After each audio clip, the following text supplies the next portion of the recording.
Okay, in last session we have seen exercise 2.1 of chapter number 2, that is linear equation in one variable. Now let us see the next part. Here we are going to see applications of this linear equation in one variable. Why we are studying this linear equation in one variable? So we'll see these applications by taking some examples. So here one example is written here. Sum of two numbers is 74. One of the number is 10 more than the other. What are the numbers? So here if you see, some conditions are given. They have given two numbers are there, and out of that one number is 10 more than the other. So here we can say one number is smaller and one number is larger, and the sum of that two numbers is 74. Now to this whole question, this whole example, we can we can represent this with a simple equation. But before this, we should know what are the conditions given, which we have to keep in mind. So if we see here, we can say that what conditions they have given. They have given first condition that sum of this number is sum is 74. Sum of these two numbers is 74. Second thing we can say that they have given one number is 10 more than other. So here you have to see this 10 more. Whenever they are talking about 10 more, means they are talking about addition.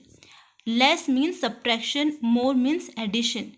So if one number is x, let us consider its another number will be x plus 10, because it is 10 more.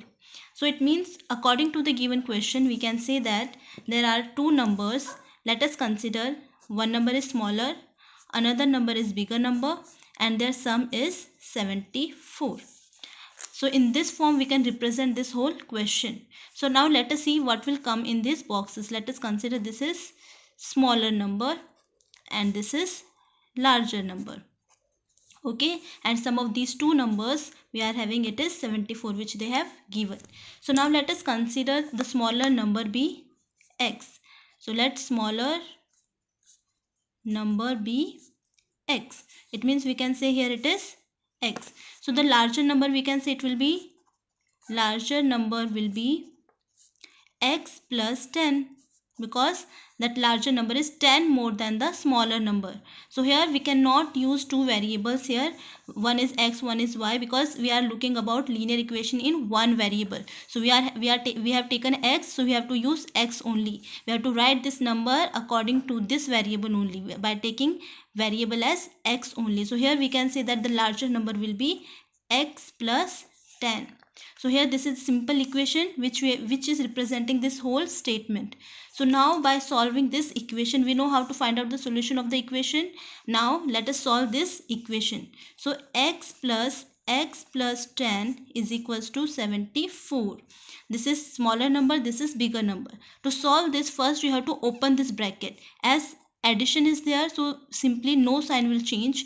There will be no change in the sign, so it will be x plus 10. So we have opened this bracket is equals to 74.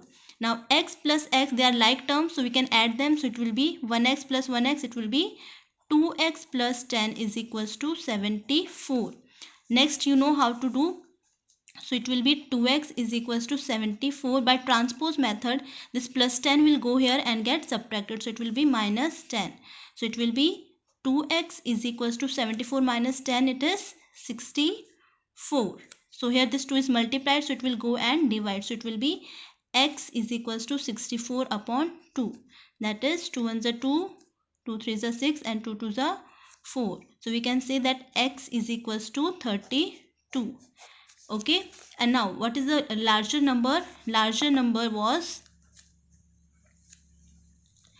it was x plus 10. That is, now our x is 32, so 32 plus 10, that is, we can say it is 42.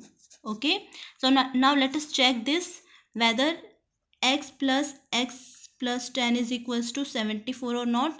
This is our LHS. Okay, so our x is 32 and this x plus 10 whole we can write down as 42. So it is 74 and our LHS is also 74. LHS is equals to RHS. So we can say that our answer is correct. X plus 10 is equals to 74. So this is how we can use these linear equation in one variable. We'll see next example in next video.